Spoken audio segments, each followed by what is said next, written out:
Gente, vou começar agora com vocês uma revisão de alguns conteúdos que eu já passei lá no começo do nosso semestre. Ignorem a Lilica aqui atrás, deixa ela.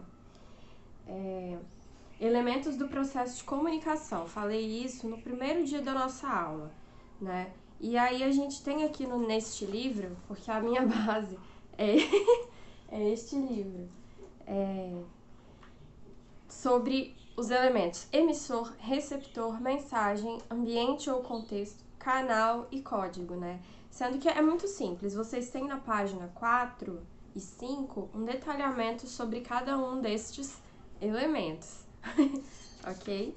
Então a gente tem que o receptor é aquele que emite a mensagem, que produz a mensagem, e o receptor é aquele que recebe. Só que eu fiz um adendo, né? Adicionei um comentário sobre isso, né? Que quando a gente fala receptor, fica parecendo que a pessoa só vai receber a mensagem. Só assim, de forma muito passiva, né? A mensagem chegou até ela. Mas não é bem assim. Ele recebe, mas ele vai interpretar aquilo dali. E não significa que ele vai entender exatamente do jeito que você quis dizer. Outro dia eu vi uma fala de um filme muito interessante, que fala bem assim: entre o que você quis dizer, o que você disse, como a pessoa ouviu e como ela interpretou, existem 5, eu falei 4 só, né? Mas são 5. Existem 5 formas de haver mal entendidos. Então, assim, existe o receptor, mas ele não é tão passivo. Ele é uma pessoa que vai receber aquela informação e vai processar de um jeito que pode não ser como você esperava, tá? Então tá, emissor, receptor, mensagem, né? Que é aquilo que você está transmitindo. Canal é por onde você está transmitindo aquela mensagem, né? Por onde que ela está passando. Aqui no caso eu estou falando e ela vai ser, e essa mensagem vai ser transmitida por este vídeo que vai ficar disponível no YouTube, tá? Que mais? O código seria a língua que você está usando, né? O conjunto de sinais que você utiliza para produzir essa mensagem. Quando eu digo sinais, né? Aqui no caso esses sinais são as palavras. O código é a palavra que eu uso, ok? Que mais? E aqui tem uns outros conceitos, né? De ruído, que é muito importante também, porque o ruído é tudo aquilo que pode atrapalhar esse processo de comunicação, ok? Depois vocês olhem aí, assim, quais são esses possíveis ruídos. E aqui tem a codificação, a decodificação, né? Codificação e decodificação. Codificação é você produzir o código e decodificar é a pessoa desfazer esse código, né? Ela entender esse código, processar esse código na cabeça dela, igual eu falei aqui pra vocês, né? Que esse processo de decodificação, ele pode implicar algum tipo de mudança na mensagem que você disse, né? Isso é muito frequente, gente. Às vezes a gente fala uma coisa de um jeito, a pessoa recebe de outro. Aí você fala, não é nada disso que eu quis dizer. A gente tem que pensar, né? Que aquilo que a gente fala pode produzir vários sentidos, ok? E dependendo de como a gente fala, pode ser pior, né? Então a gente tem que sempre pensar em ser o mais claro, transparente, objetivo e assertivo possível para justamente a mensagem ser decodificada, ser processada e entendida pelo receptor da maneira como a gente desejou que ela fosse, tá bem? Tá. Aí, outro conceito, né, é o feedback. Muito simples isso também. Feedback é quando a gente dá um retorno, né, para a pessoa sobre qualquer assunto que seja, né? Vocês podem, por exemplo, me dar um feedback sobre as minhas aulas. Professora, eu acho que as suas aulas estão sendo muito monótonas por causa disso, disso. Tá. Né? Você pode, inclusive, acompanhar esse feedback de alguma sugestão, né? Seria interessante se você fizesse isso, ok? Feedback também é o que eu fiz no vídeo anterior, né, de e-mail. Eu dei um feedback para vocês sobre o desempenho de vocês no e-mail com dicas de como vocês podem melhorar, ok? A produção de vocês, tá? Então, o feedback, ele é importante que seja positivo, justamente visando ao crescimento de alguém ou visando ao crescimento de uma empresa.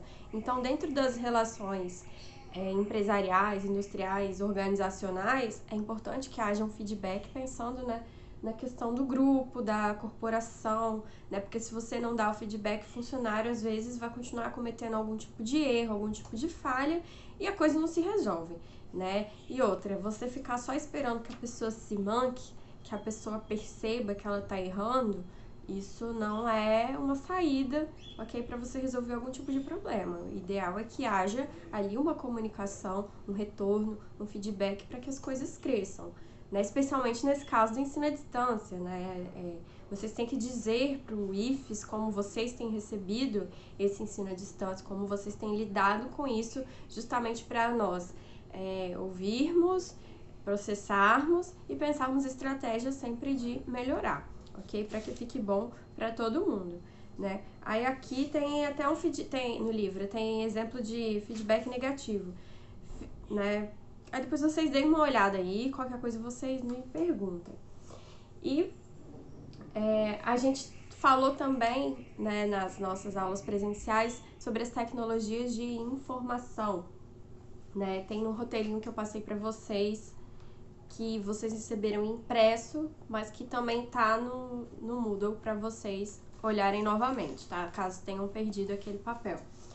Né? No caso, eu quero que vocês se atentem para as vantagens e desvantagens dessas tecnologias. O próprio nome já diz, né? Tecnologia. Tudo aquilo de novo que tem aparecido, né? Que nos últimos anos apareceu, que com o passar do tempo parece cada vez mais de tecnologia, a gente tem que pensar que pode ajudar, né? Pode servir para o bem de uma empresa, de uma instituição, de uma firma, de uma organização, ou pode também trazer algumas desvantagens, tá? Então, as vantagens: rapidez e facilidade nas trocas de informação, né? Porque você consegue se comunicar de forma mais rápida com as pessoas, cada vez mais rápida, né? Se antes era só por ligação, telegrama, carta, depois com o passar do tempo veio o computador, aí você começou a mandar e-mails, né? O e-mail já é mais rápido. Aí veio o MSN, só que pro MSN isso aqui você tem que estar online para você ver, para você conversar, né? Aí depois foi o celular se desenvolvendo, você começou a mandar torpedos, enfim, aí veio o Android, o sistema Android, você começou a se comunicar por WhatsApp. O WhatsApp hoje é uma ferramenta rápida, mais rápida de troca de informações, né? Ela é instantânea, então basta você pegar o seu celular que você olha ali. Então, assim, eu acho que uma das maiores vantagens é essa, a rapidez na troca de informações. Interação entre público externo e interno, né? Esse relacionamento com o cliente, com as tecnologias você consegue estreitar essas relações, você consegue ouvir melhor o que o seu cliente deseja, o que ele tem a dizer sobre qualquer coisa, tá? Mobilidade, pois favorece o acesso de qualquer local.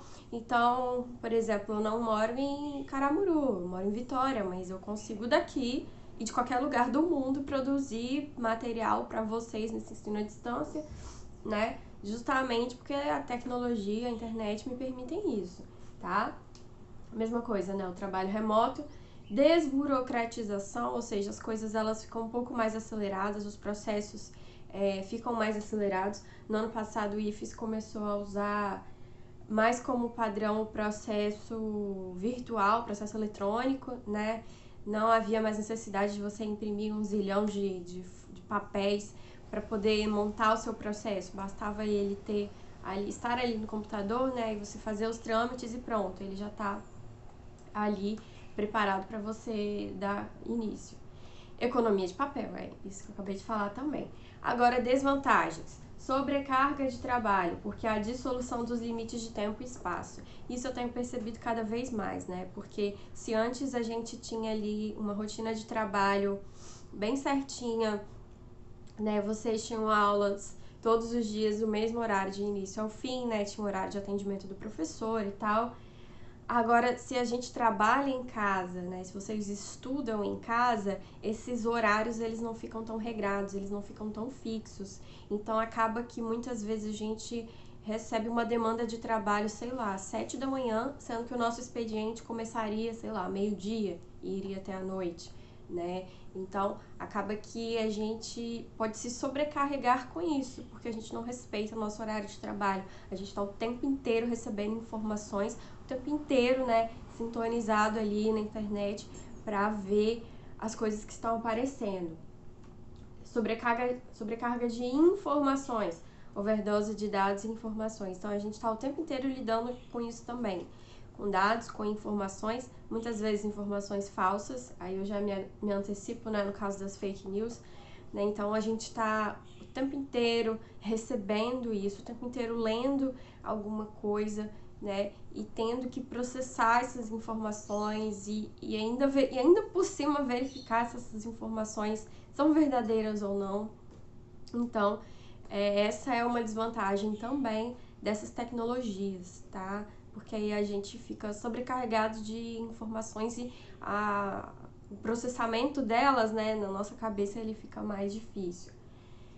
Informações inúteis, spam, porque chega toda sorte de porcaria também, ou no nosso e-mail, ou no nosso WhatsApp, ou enfim, qualquer lugar que seja, chega todo tipo de informação que não nos interessa, sabe?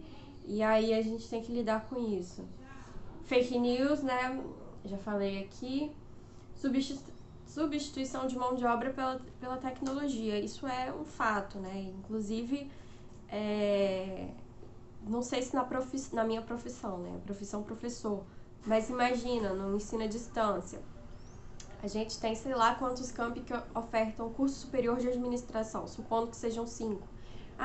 Então para que a gente vai ter 5 professoras ali dando aula de comunicação empresarial? A gente pode ter uma que vai produzir material para todas, né? Para todas essas turmas. Então, assim, essa tecnologia, ela vem também para dispensar alguma mão de obra humana, né? Aceleração do ritmo de trabalho, né, em consequência também da sobrecarga, e outra, a gente acaba recebendo muito, né, e tentando responder a tudo de forma mais imediata. Então a gente acaba ficando meio bitolado, meio... como é que fala? A gente acaba se sacrificando muito, a gente acaba tendo essa overdose mesmo de trabalho. E por fim eu coloquei manipulação do comportamento do usuário pelo controle de dados, né, que foi um tema de redação, inclusive, do ano de 2018 do Enem.